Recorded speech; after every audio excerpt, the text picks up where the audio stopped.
The Elko City Council will meet in regular session this afternoon, and to that we have our city manager alongside our city financial services director, Jan Baum. You have brought Julie Davis with you today. Thank you, Jan. I have. It's budget time, and I think Julie is she's probably jumping for joy today because this will be the end of the budget for her, and it's a grind. And she's done a great job, and we're towards the end, and I think that she's kept the council up to date throughout the process, so there won't be a lot of surprises today for them, and hopefully we'll get through and they'll pass the budget tonight in our public hearing. Great. And we're going to go over this budget in brief with Julie because, again, she's done an extraordinary job putting together an overview of these numbers, keeping the City Council informed. There are some changes this year, some things to keep an eye on, and Julie's going to tell us about that coming up.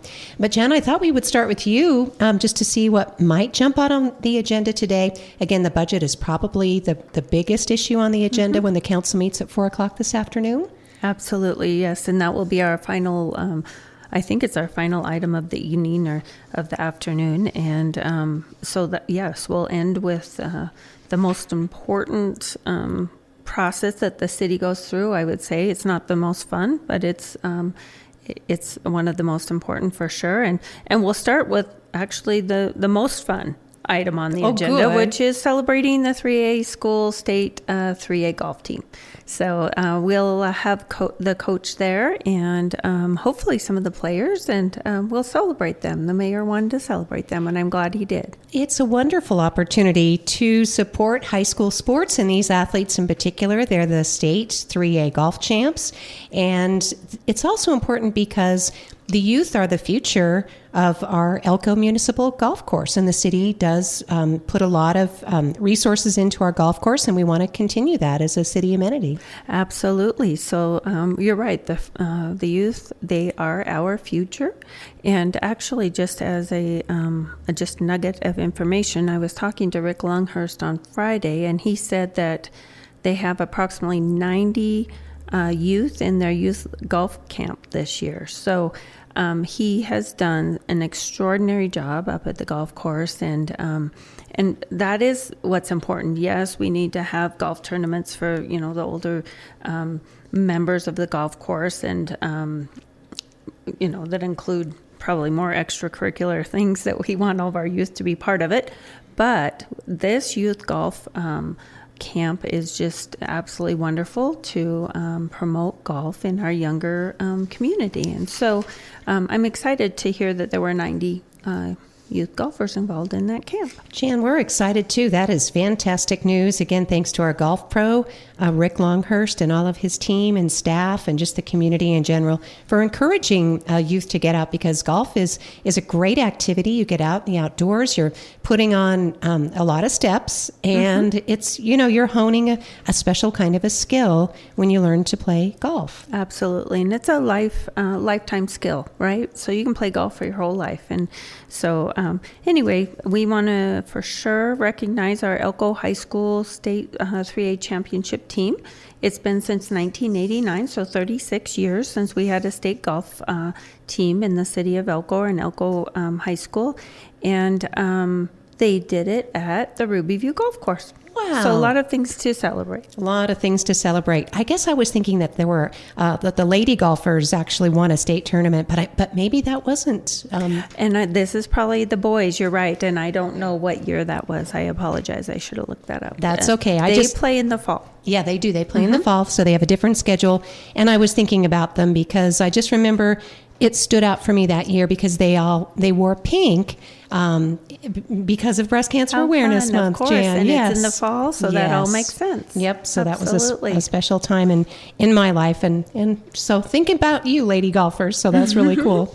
Also on the agenda today, Jan, there is, let's see, we will be looking over, well, like I said, that's kind of, the hot springs repair project. There are a lot of housekeeping things on here. So not to say that these things are boring, but there's some concrete, there's some checking out the warrants, Absolutely. And a new paint striper machine for the street department. You're right. There's some projects on here. So it is construction season. So we're starting and in continuing with some construction projects. And you're right, the Hot Springs Road Repair Project is one of those. I believe right now we have Jennings Way.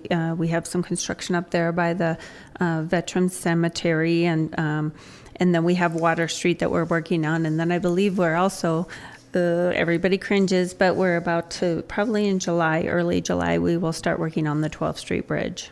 Okay, I was going to ask about 12th Street Bridge, and then do we have an idea on the downtown corridor, the sidewalk project yet? You know what, I don't know the exact start date of that project. I do know it'll go for about 150 days. I know that they were looking at some different items with the sidewalk and what's underneath the sidewalk, and that was going to slow the project down a little bit, but I think we've gotten through that. But I cannot tell you the exact start date. But that's okay. That's coming. Mm-hmm. I believe that on the 3rd, there will be a Kathy Laughlin, our city planner and the manager of the RDA, and Ralph Negron will be having a meeting for the vendors and the different businesses that are affected downtown. And I believe that is on the 3rd, the morning of the 3rd. I don't have the exact time, but anyway, so they plan on working with the different businesses that will be impacted, and they most definitely will be impacted, as we will be digging up streets and we'll be digging up sidewalk. And like I said, it'll last about 150 days, which is our summer season. But it's so important that we get this done, and we wanted to do it last summer, but we didn't have the budget for it, and so we went back out to bid, and we saved a little more money, and so now we have the budget for it, and we're going to go forward. I think it's about a $2.2 to $2.5 million project. Yeah, it's exciting. It'll make a huge difference in that downtown, and it is a long time coming, so it's nice to have the money in the bank for projects like that. Absolutely, and that downtown area is just, Kathy Laughlin's done a really great job with the RDA and all of the, and improved that area down there, and it looks better all the time. Jan Baum is our Elko City Manager and our guest here on Elko Live today. And she and Julie Davis are going to be talking about the budget too coming up. Mm-hmm. Just wanted to make sure that we got to sort of all the heavy lifting on the agenda, which isn't so heavy until we come to the budget. The council does meet at 4 o'clock. Regular time, and that'll be in the City Council chambers there at City Hall.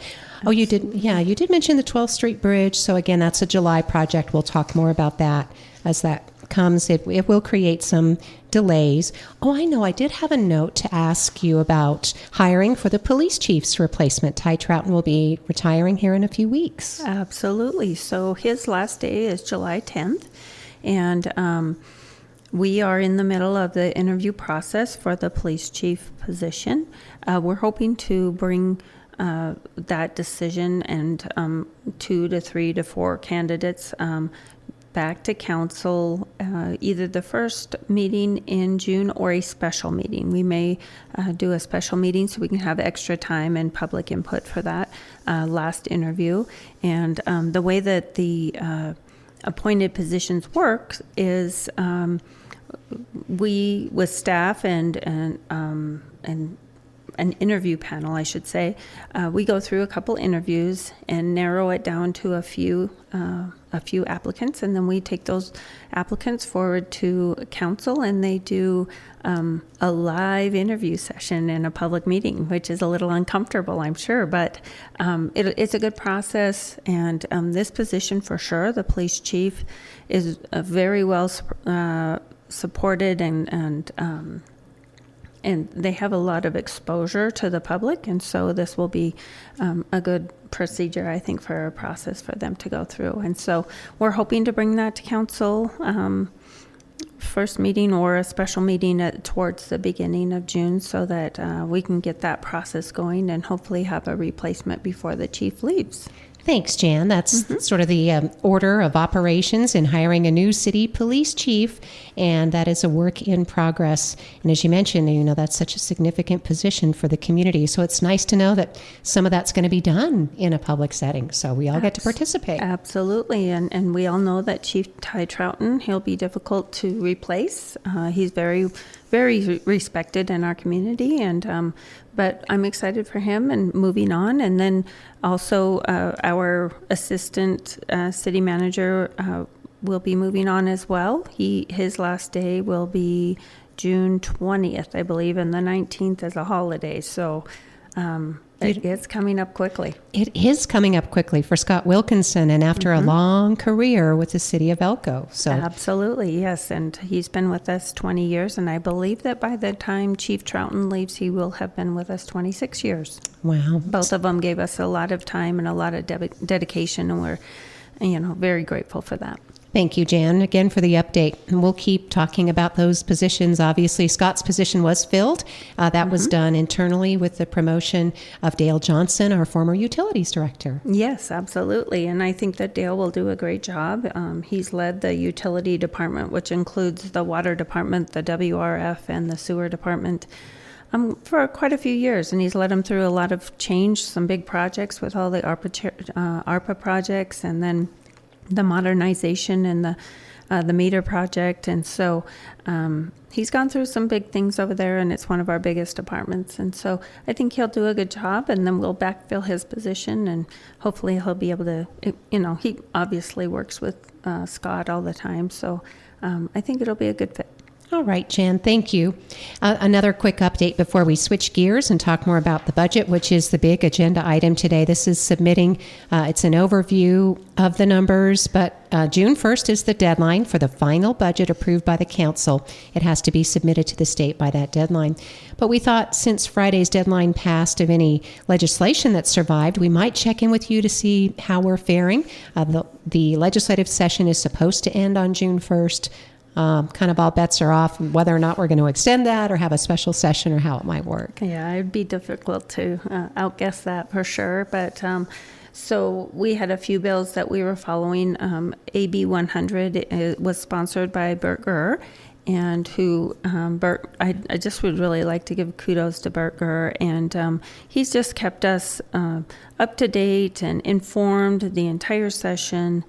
He communicates very well. I appreciate him a lot, and I just want to make sure I've told him that several times, but anyway, and then AB 100 is the airport bill, and that one was exempt, so it is still going forward, and whether it'll be adopted or not, I'm not really sure. We're in a budget downturn for the state as a whole, and this bill now creates a new Department of Aerospace, so I'm not sure if that will pass or not, but at least it's a concept out there that I believe will help the state in air traffic, commercial air traffic as a whole, and maybe take us towards the next step of creating that triangle between Las Vegas, Reno, and Elko. So it's good to have it out there, get the discussions going, and even if it doesn't pass, we can take it to the next session again in a couple of years. So so Bert's been great at that. And then the other one that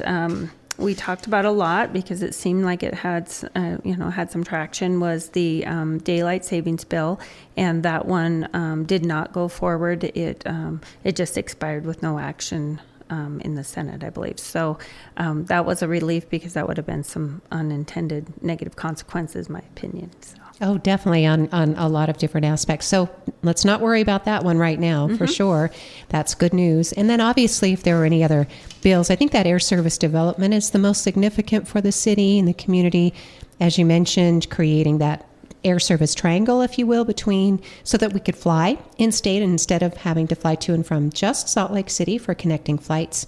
But we also know that's the consequence sometimes of rolling in these bills into, it's an all or nothing scenario. Absolutely. Because we really wanted to get that at least $2 million to continue our local subsidies as well. Absolutely. Yes. So the city of Elko has been able to take advantage of that. I can't remember. It's a grant program at the within the state. And I believe that we were going to get about $300,000 this year to help us for our AIP match.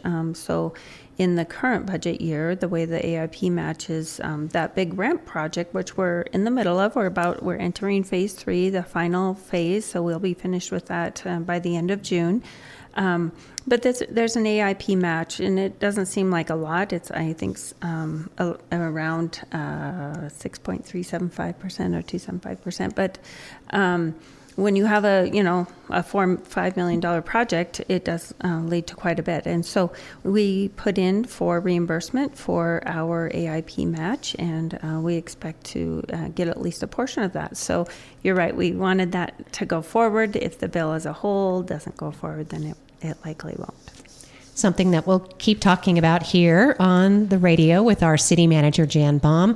And Jan, again, thanks for bringing Julie. We'll spend some time now going over this budget to see if there were any significant changes. I know we've mentioned it several times, but we do have the advantage in our city manager in that Jan Baum was our former financial services director, and you and Julie work so well together. Julie is now our city financial services director. I want to make sure I get that microphone up to you. Thank you. Julie, thank you again for being on the radio show today.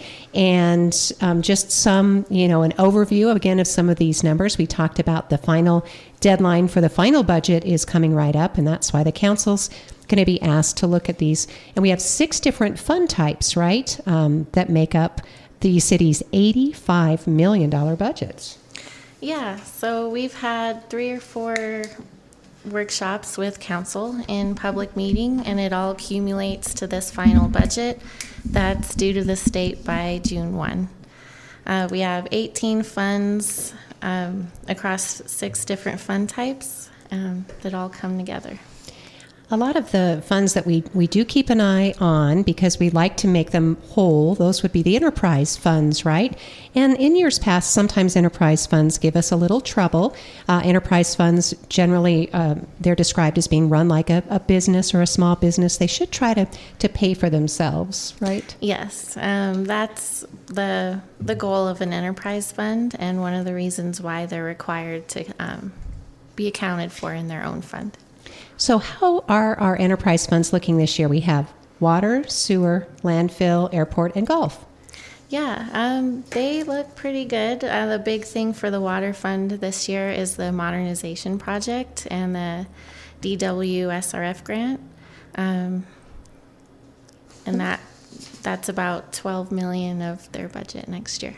And that's something that we were able to bond for, right? Yes. Okay. So that is there's about $1.5 million in principal forgiveness, and then the rest of it is a 1% loan with no principal payments until the completion of the project. And it is a 3-year project installing water meters throughout the city that will modernize the infrastructure. It will level the cost of the water services to all residents, commercial and residential.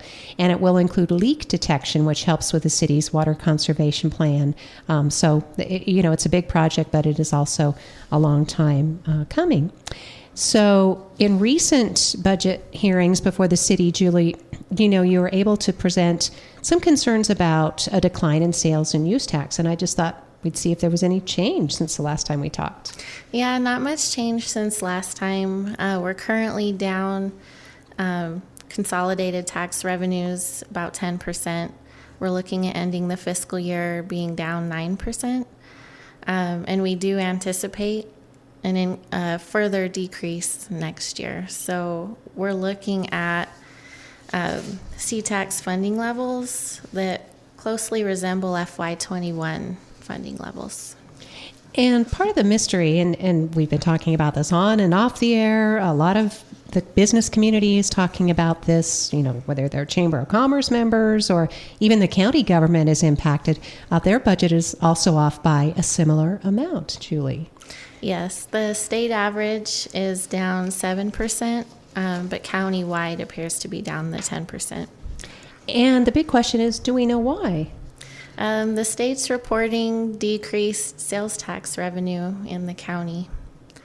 So we've been working with the state, trying to get information, but that's that's the response we've been given. Well, and I hope listeners understand that we're trusting the state and their numbers. The Nevada Department of Taxation is its own entity, and the cities and counties, we have representation in the Nevada Association of Counties and the Nevada League of Cities. We can certainly scrutinize what they're doing, Julie, but we really just have to take their word for it. Yeah, we've had open communication with the state, and they send updates, but we really do have to rely on their reporting and allocation. And Jan's nodding, and I don't mind if you chime in again as our city manager, Jan, because we've had some big construction projects, for example, and it just doesn't pencil out. I know it is concerning because we did expect a decrease at the end of this year, probably from January forward, maybe December, because we had two very large projects in the city of Elko, the Sandvik, and then also the Temple. And those projects finished up during this fiscal year, so probably November, December. So we did expect a downturn, but nothing like a 10% downturn that we're seeing. And so it is difficult. And Julie's been tasked with kind of a difficult situation because our wages continue to increase, and some wages have increased more than others or whatever because. As you know, the last 3 years we've been seeing difficult recruitments and difficult to get people, and so and now here we are with higher wages and 10% lower revenue. So Julie did a great job. She went out to all of the departments. The department heads all did a great job as well at buckling up and tightening their belts, and we had a different budget scenario in the first tentative budget, and now the budget still is reflecting the decrease, but we're hoping maybe we'll develop more information or be able to see if maybe the state is missing anything in the next year while we buckled up our budget for 2026. Well, thanks, Jan, for obviously explaining that. So the employee benefits, as compared to fiscal year 2024, there is about a 19% change of, for the upcoming fiscal 26 from fiscal year 25, I think. Is that right, Julie? Yeah, so there's been another increase in pension expense, PERS, Nevada PERS. So when we say our funding revenues are looking like FY21, we've had 2 mandated increases in pension rates since then. So looking at FY26, PERS pension expense as a percentage of total expenditures in the general fund comes up to about 18%. So I guess the next question too is, as you said, this isn't the first time the council's seen the budget. They made some recommendations. Did you respond to those recommendations? Have there been some reductions? Jan and Julie are both nodding. Yeah, so we've had, I think, 3 budget workshops leading up to this, and each time the council provides input, what positions may be approved or not approved, input on projects, and of course, going back and asking the departments to kind of trim their budget a little more, and it all accumulates to the budget council see tonight. All right. Any significant changes, Jan, in your experience? I know you've been at the helm for here a couple of years, I'm guessing, and then also before that as our financial services director. Anything significant in those reductions? Let me think. There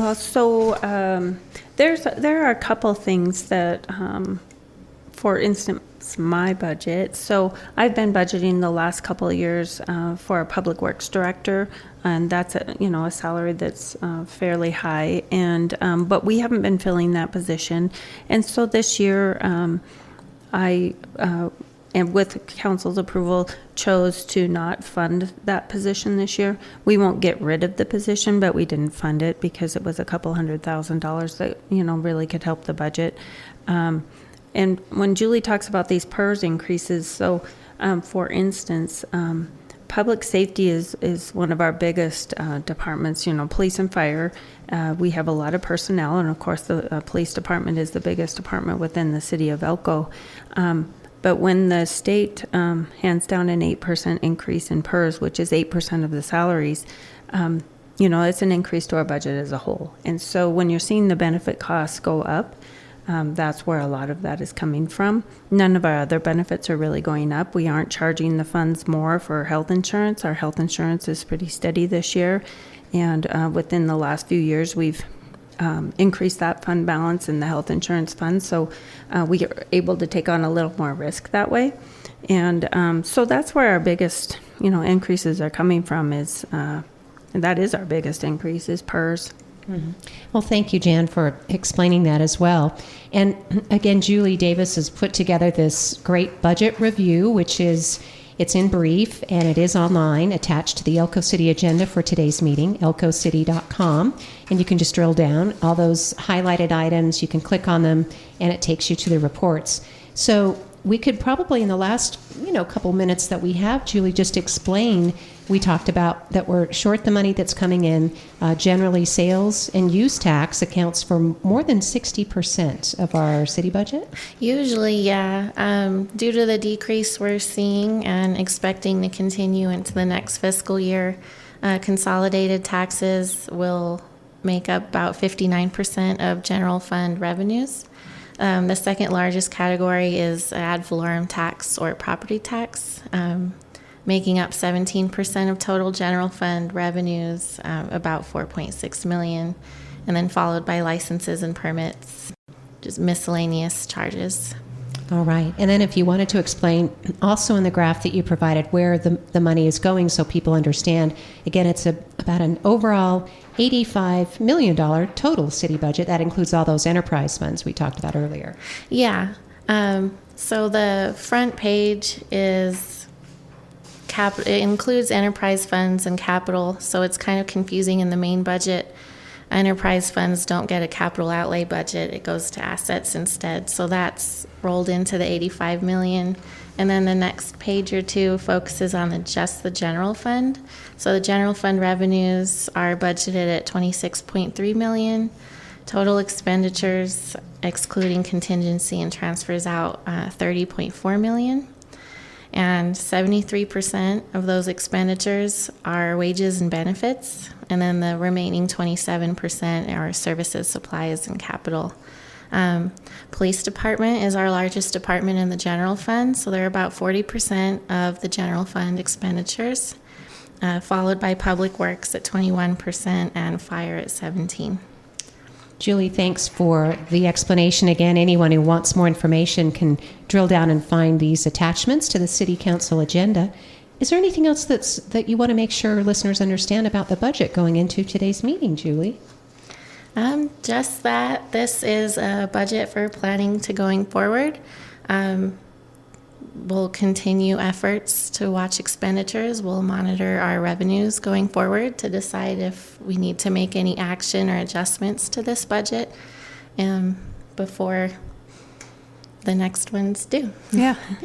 So, Janet, it didn't sound like in any of the discussions that the City Council's had going into this, we know that we're not quite austere, but we're definitely, city's always been on the conservative side anyway. So we haven't mentioned layoffs, but maybe some positions will be unfilled or things have been restructured as you described. Absolutely. So if we have positions that haven't been filled for a few years, then there are discussions of not filling them.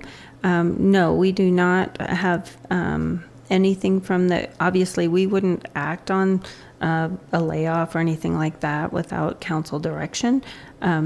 We still have a pretty healthy fund balance, and so we're hoping that this budget will take us through this year of trying to figure out where our sales tax is and where we're going to land, and if we're going to land any higher than we expect or right where we expect, and then and we have, and thank heavens, that's what Julie keeps saying. That's why you are a little conservative, and you try to keep a little bit of excess fund balance. I don't know if it's called excess, but you accumulate a little bit of a fund balance in case you do have a downturn. And different governments operate in different ways. Some are reliant upon property tax, and property tax is usually fairly flat or goes up. And so those budgets don't have a lot of ups and downs, where if you're relying on sales tax, which is what we are, there are ups and downs. And so we definitely have to adjust when we have those. And we're hoping that it levels out and then we can, get a plan going forward. Jan, thanks again. Just for listeners' benefit, too, among the pieces of legislation that died, there was an effort, and I think it was introduced fairly late, but it would have reset property taxes at the point of sale. It would have been good news for municipalities, for school districts, for as Jan was just alluding to, any entity that relies on property tax. But that did not progress, and so that is on the shelf, but I'm sure it will come back at a future date. Absolutely. There's a lot of discussion about property tax and how it works in Nevada with the abatements. When there's a downturn in the economy in different communities, then the property tax resets at that lower level, but then it's capped, it increases at 3%. And so if you have, like a 2008 downturn, when property values go down double digits, then it takes years and years and years for the valuation to recover for property taxes. And so it's discussed in a lot of meetings, and I think it's a tough one, though, for politicians to bite off on. So Jan Baum is our city manager. Thank you, Jan. You'll be there at this afternoon's meeting alongside Julie Davis. Thank you, Julie. Thank you. Yes, and I want to give kudos to Julie. She did a great job. She's just so efficient, and she amazes me. So I think, she does a great job. She works really well with all department heads. They have a lot of respect for her, and she puts together a really good product that council can rely on. Thank you again. And that'll be a presentation during this afternoon's regular council meeting.